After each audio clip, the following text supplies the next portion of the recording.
Jedziemy do Virmont, to jest malutkie miasteczko. 70% osób mieszkających w Virmont mówi po polsku. Myślę, że uda mi się nagrać tam świetny materiał. Tym bardziej, że wiem, że działają tam polskie firmy, takie rodzinne, na przykład produkujące mąkę, więc będzie na pewno fajnie i poszukamy ich, zobaczymy, czy uda nam się nagrać ciekawy materiał. Mam nadzieję, że tak.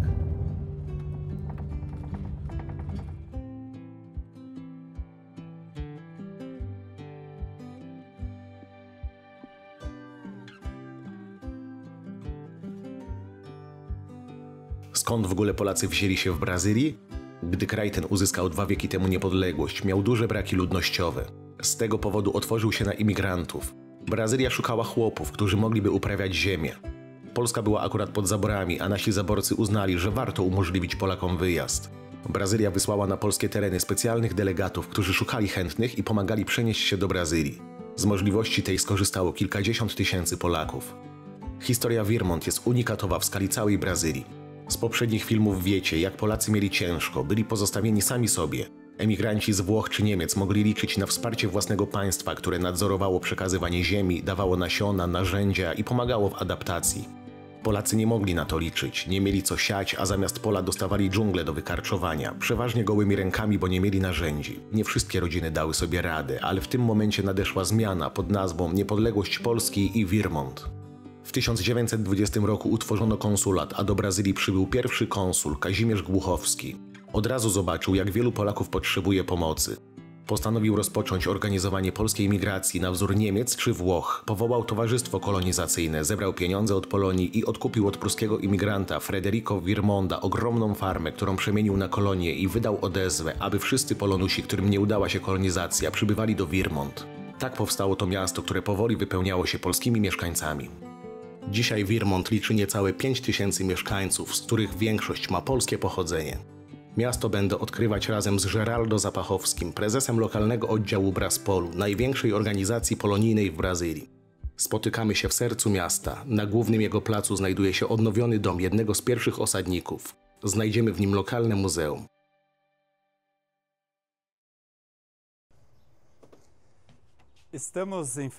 Stoimy przed Domem Pamięci. Zapraszamy do poznania naszej historii. Historii Virmont. Historii polskich kolonizatorów w Virmont.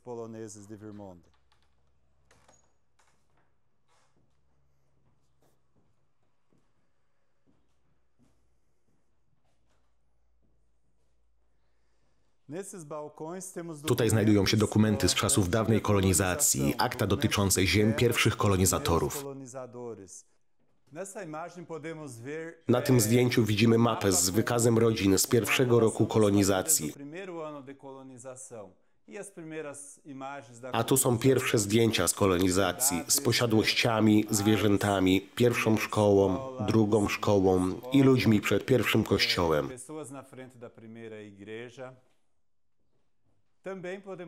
Tutaj możemy też zobaczyć zdjęcie ojca polskiej kolonizacji, pana Ladisława Radeckiego.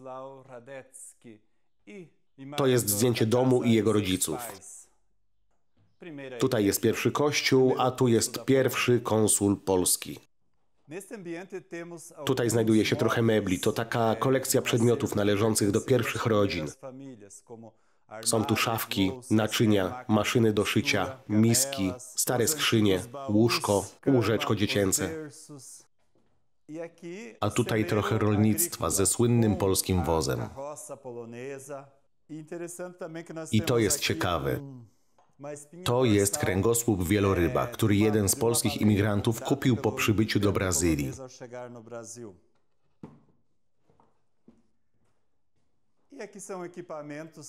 A tutaj znajduje się sprzęt używany przez naszych rolników w pierwszych latach kolonii Virmont.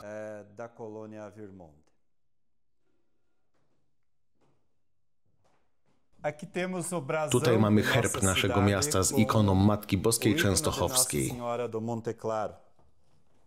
Na górze budynku znajduje się prawdziwy skarb. Geraldo razem z innymi członkami Braspolu spisał historię każdej rodziny zakładającej Virmont.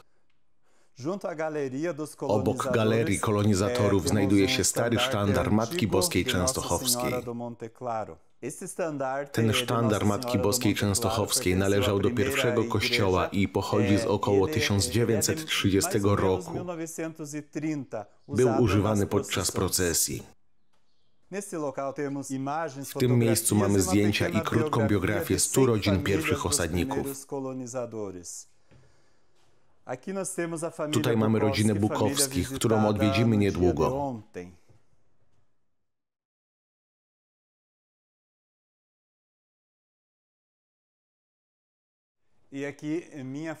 A oto moja rodzina, moi dziadkowie, João Zapałowski. Rodzina Zapałowski to rodzina, która po przybyciu do Brazylii najpierw zamieszkała w stanie Santa Catarina, a następnie przeniosła się do stanu Rio Grande, gdzie zamieszkała w dawnej kolonii Erechim, obecnie Auria. Następnie w 1925 roku przeniosła się do kolonii Malafaka, obecnej gminy Virmont. To są moi dziadkowie i mój ojciec, jeszcze malutki, na rękach babci.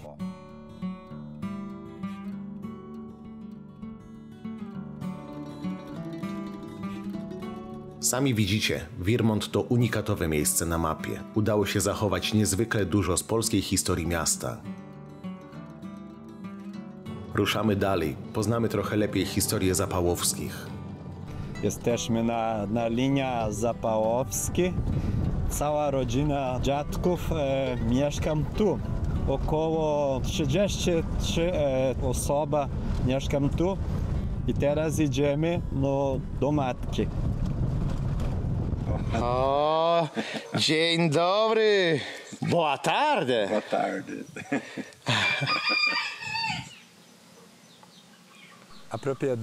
Oto posiadłość rodziny Zapachowski. W tym roku obchodzi ona stulecie swojego istnienia. W tym czasie większość rzeczy została tutaj wybudowana.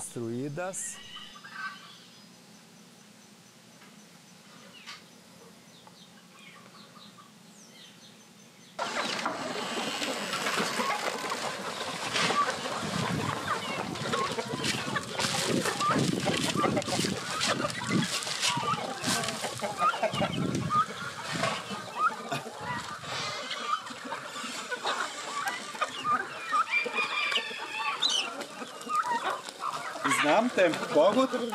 Nie. Bo nazwa poloneza. Kogut polski, ale Polska nie ma. Nie. Tutaj warto, abym przyznał się do błędu.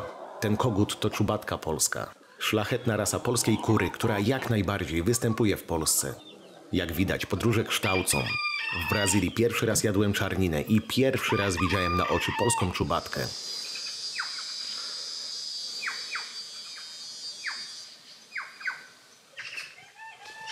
Nazywam się Geraldo Zapałowski, z polskiego pochodzenia, po trzecie pokolenia. Pradziadkowie byli z Polski do Brazylii, z regionu z Polski z Lubin Kujawski. Ja jestem rolnikiem i urzędnikiem. Porano pracuję na rolach, po południu i wieczorem pracuję w szkole jako sekretarza. I ja bardzo się interesuję się językiem polski, kultura, folklor, muzyka i wszystko do polską. Ja jestem Antonia Zapałowska i 86 lat. Dziadzio Polak, ja się nauczyłam po polsku, Zdrowaś Maria, po polsku, kolenda polska também, kawałek ja umiem śpiewać.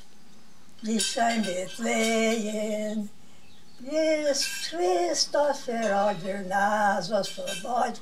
Anieli grają, króla witają, pasterze śpiewają, w jedwętach lekają, cuda, cuda obrażają.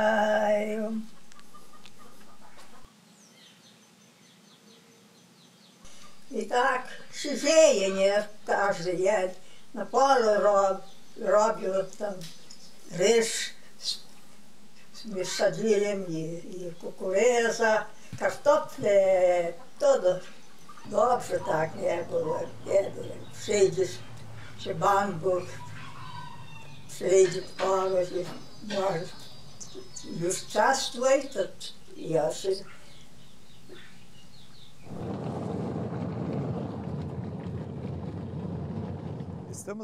Jesteśmy przed wejściem na cmentarz w Virmont, gdzie pochowani zostali pierwsi polscy osadnicy.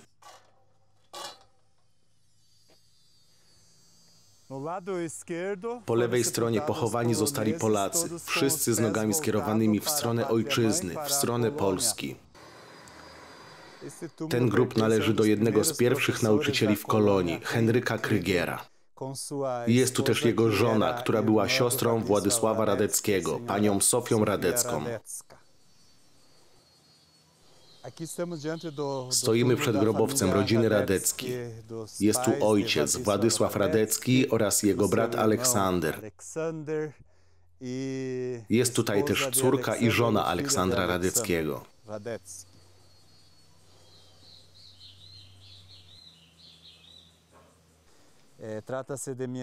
Tutaj leży Mieczysław Noscic-Jackowski, żołnierz, który walczył w wojnie o uzyskanie niepodległości Polski. Długo przebywał na froncie, a jak wrócił po wojnie do domu, to nakrył swoją żonę z innym mężczyzną, przez co popadł w depresję. Był rozbity i porzucił Polskę. Wyemigrował tutaj, do Brazylii. Niestety w 1926 roku popełnił i został pochowany w tej miejscowości.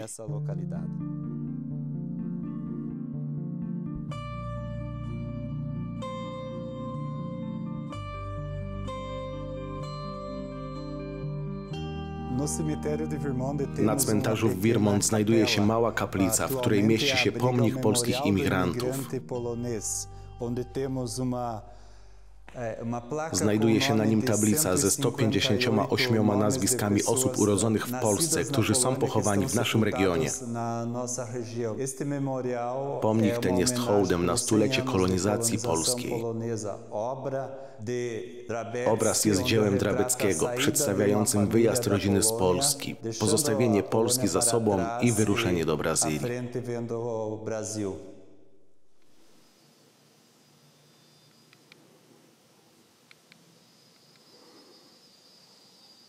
Nim przejdziemy dalej, mam do Ciebie sprawę. YouTube posiada coś takiego jak algorytm, który ocenia, czy udostępniane filmy i kanał warto polecać użytkownikom YouTube'a. No i niestety moje nowe filmy z Brazylii mają małą ilość komentarzy i udostępnień, dlatego algorytm uznał, że nie warto i moje nowe filmy nie są pokazywane nawet osobom, które mnie subskrybują. Nie ukrywam, że podłamało mnie to bardzo, dlatego gorąco Ciebie proszę, skomentuj ten film i pamiętaj, żeby komentować i udostępniać wszystkie filmy, które będę wrzucał. Mam do zmontowania jeszcze 20 filmów i bardzo chcę to zrobić. Tylko no tak jak mówię, no jestem bardzo podłamany, bo myślę, że robię na tyle wartościowy materiał, że szkoda, żeby to przepadło i nie było wyświetlane. Dlatego gorąco Cię proszę, pisz komentarze, udostępniaj, a ja będę działał dalej i montował te filmy. Także bardzo Cię proszę o pomoc, będę bardzo wdzięczny i wracamy do odcinka. Jedziemy do następnej rodziny. W pewnym momencie drogi Geraldo zjeżdża na pobocze i każe mi wysiąść. Mówi, że pokaże coś, dzięki czemu zrozumiem to miejsce. Stoimy przed plantacją kukurydzy. Obecnie około 90% potomków polskich osadników z Virmont wciąż pracuje na roli. Uprawiają kukurydzę, soję, fasolę, owies. Zajmują się również hodowlą bydła, krów i świń. Tak wygląda nasze życie.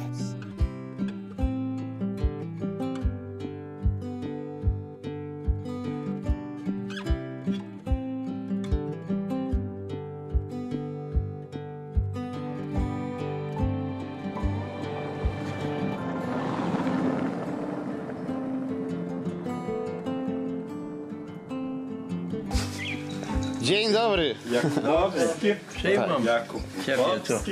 Dzień dobry. Mateusz Jakubowski. Jakub Bukowski. Dzień dobry. Dzień dobry, Lucja. Lucja. Dzień dobry, Wszystko Geraldo. dobrze? Wszystko dobrze. Dzień dobry. No. Geraldo to powiadał, że przyjadzie. chłop tam z Polski. Tak, i przyjechał popatrzeć tutaj, co tu ciekawego się dzieje. Tak, drzewa, coś. Las, żebym się narodził tutaj i tak żyje do dzisiaj. To mój dziadek przyjechał. Dziadek. Dziadek, Jakub Bukowski. A wiadomo skąd, czy nie? Mława. Z Mławy. Mława. Ja żem tam był w zeszłym roku i żem tam widział jego dom. Jeszcze tam stoi. W środku nie byłem, bo aby ze dworu, bo i nie było tych ludzi tam. A, rozumiem. Tylko ze dworu tam zdjęłem fotografię tam, ale drudzy tam wzięli nasz pokazać. Niesamowite. Ale to tam już pewno wszystko poprzeinaczane, nie? Tak, tak. Ja tam mam kontakt tam z Wojtkiem. Wiesz, Wojtek. A Wojtek to jest familia. On nie wie, jaka Nie da się ustalić, tak. Nie odkrył. Ale on co zrobił za nas tutaj, my nic nie wiedziałem z Polski tam. Jak się złączyłem tam, bo on znalazł tutaj w Facebooku tam i później pomału. A, fantastycznie. Zacząłem rozmawiać i on później mnie namówił. Ty gadasz po polsku, musisz przyjechać. Przyjeżdżaj. I mnie nagadał i pojechałem tam zobaczyć, nie? Chodź to wsiadać, to do środka, bo trochę zimno. Zimno? W ogóle nie jest zimno. Ojciec powiadał tak, co on tam słyszał od jego ojca. I tam już do wojska przychodził jego czas i te imigranty przyjeżdżali do Brazylii. I przyjechał do Brazylii. Uciekł, tak. Ojciec powiadał, że uciekł, żeby tam nie służyć wojsku. I później tutaj się znalazł z moją babką, bo ona też przyjechała z ojcem i się ożenili, bo jak przyjechali tam, to urząd tam dawał 25 hektarów, się zdaje, ziemi, jak żeniaty był, a jak sam to pół. I później znów szli dalej tam, tak wszystkie te, co przyjechali tam z Polski, szli dalej. Później to później on przyjechał aż do Rio Claro i tutaj umarł. I później tutaj jego syny się porozsypywali. Tutaj 5 przyjechało tutaj do Wiermontu.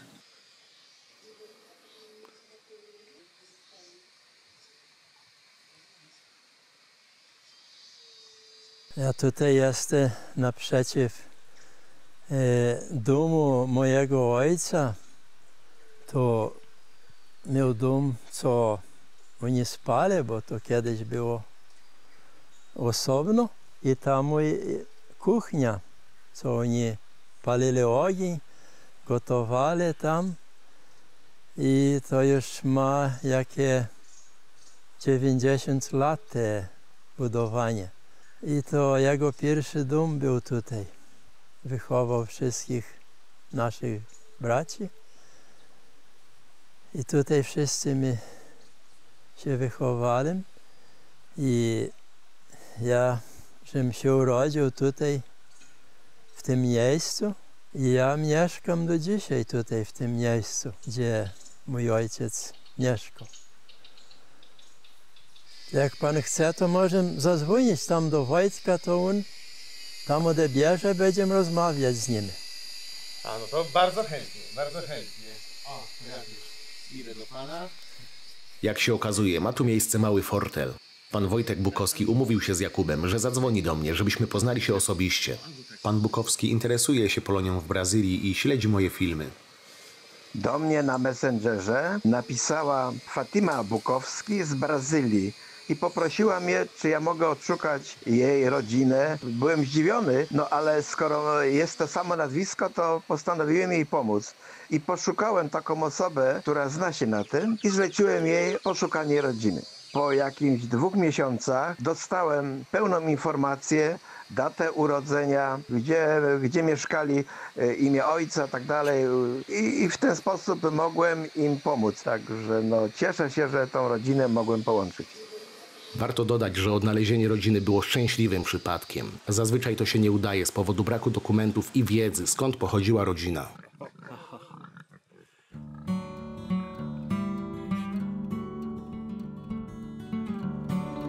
Następnego dnia ruszamy poznawać kolejne rodziny. Chciałbym poznać ich jak najwięcej. Możesz mi w tym pomóc, fundując mi wirtualną kawę. Pamiętaj, że moje podróże finansuję samodzielnie. Z Twoją pomocą dużo szybciej zbiorę pieniądze na następny wyjazd. Szczegóły dotyczące pomocy znajdziesz w opisie odcinka. Z góry bardzo dziękuję.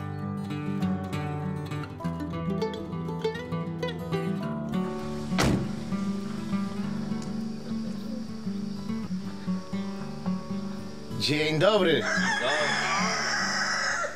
Zapraszamy Was do naszego domu i do naszej rodziny, którzy będą rozmawiali się. Dziękuję pięknie.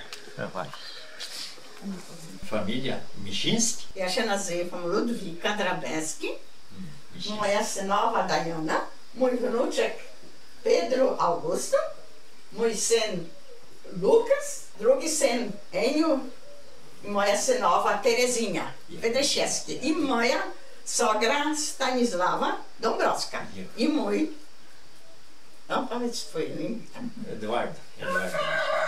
Edward.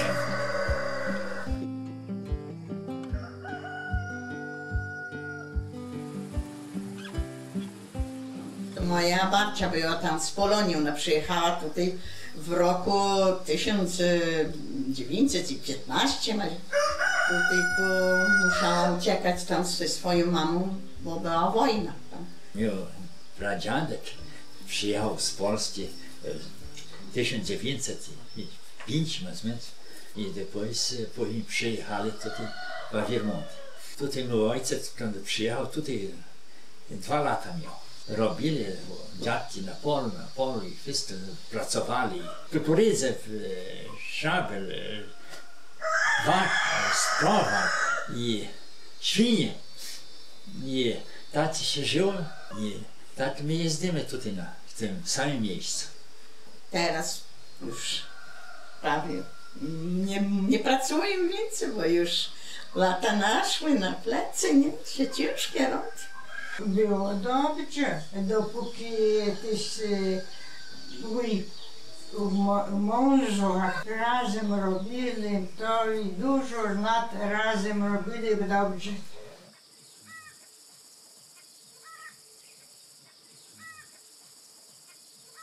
To jest dalia, to bardzo piękny kwiatek, to jest ten sam gatunek i inny kolor ma. To tak na jednym krzaczku, ale da dużo kolorów. Mówicie po polsku? Tak. A jakie słowa znacie po polsku? Dzień dobry. Dzień dobry. Dobry wieczór.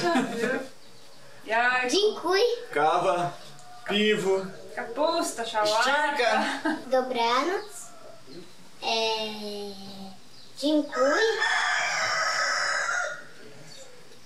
Pies. Mas dzień dobry. Dobry wieczór. Kapusta, pierogi. A, mówisz po polsku, mówisz. Dzięki wielkie. Pijemy kawę i rozmawiamy. Niestety widać po moich rozmówcach, że czas zaciera historię. Jest język polski, ale informacji o przodkach pozostało tak mało.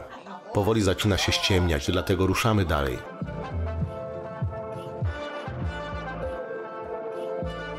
Wieczorem idziemy na spotkanie Rady Miejskiej do Spraw Kultury. Witamy serdecznie! Praktycznie cała kultura w Vermont kręci się wokół kultury polskiej. Spotkanie jest podsumowaniem dotychczasowej działalności, po której nastąpiły wybory nowej rady. Mogłem przyjrzeć się demokracji bezpośredniej. Każdy mieszkaniec mógł przyjść, kandydować i zagłosować. Wybrano nową radę i rozpoczęto snucie planów. W tym roku duży nacisk położono na polski zespół tańca. Na przyszły rok zaplanowano nowy cel główny. Od nowego roku szkolnego Vermont będzie miastem, w którym będą prowadzone lekcje języka polskiego.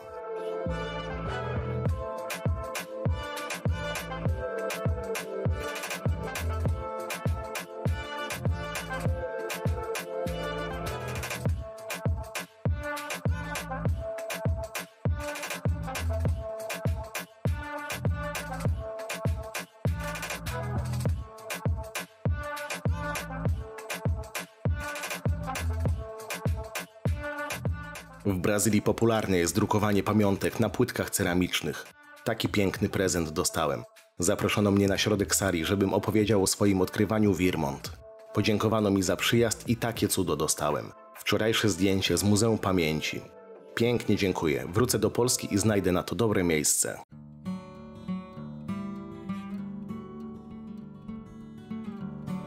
Pora nagrać kilka ujęć miasta.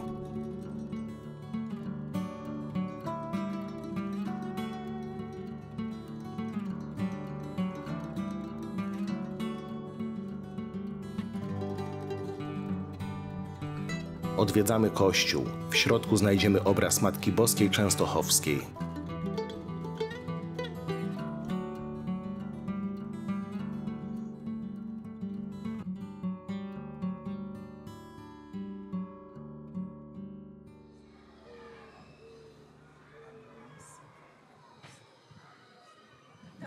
Dobry. Dzień dobry. Dzień dobry. Pani nie tak mówicie, wy mówicie. Ale ja panią rozumiem, czyli jednak umie pani trochę. Troszkę. Gdzie pani się nauczyła mówić po polsku? Matka i ojciec mówili po polsku. Pamięta pani dużo słów po polsku, czy już tak zapomniała pani? Zapomniałam mocno. A czy wie pani, kto z Polski i kiedy przyjechał tutaj? Dziadki. A wiadomo skąd? Jakie miasto? Nie. Nie wiem. A jaki rok, tak mniej więcej? To jest nie mogę mówić, bo nie pamiętam.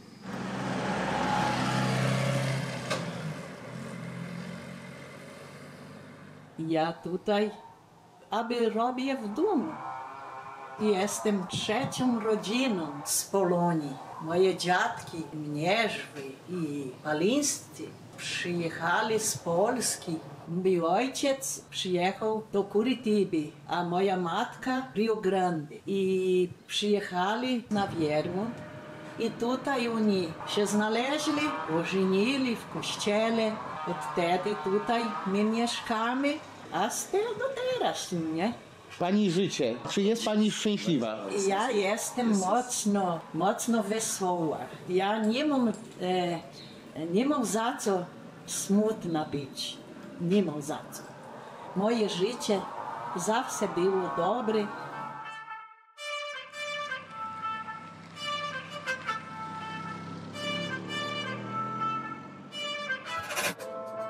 Idziemy do urzędu gminy, aby przywitać się z burmistrzem.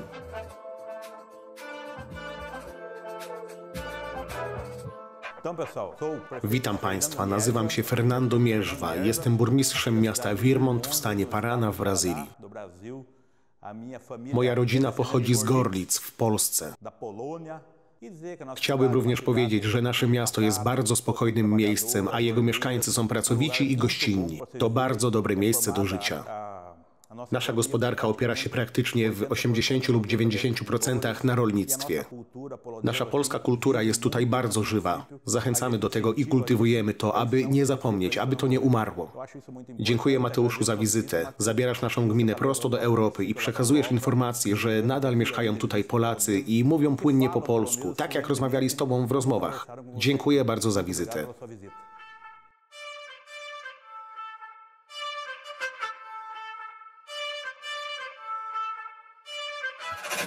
Na koniec mojej wizyty w Virmont idę do młyna o jakże pięknej nazwie – Warszawa. Ale to już temat na następny odcinek. Zapraszam Cię do skomentowania materiału i dania łapki w górę. Jeżeli uważasz moją pracę za wartościową, zapraszam do postawienia mi wirtualnej kawy. Szczegóły znajdziesz w opisie odcinka.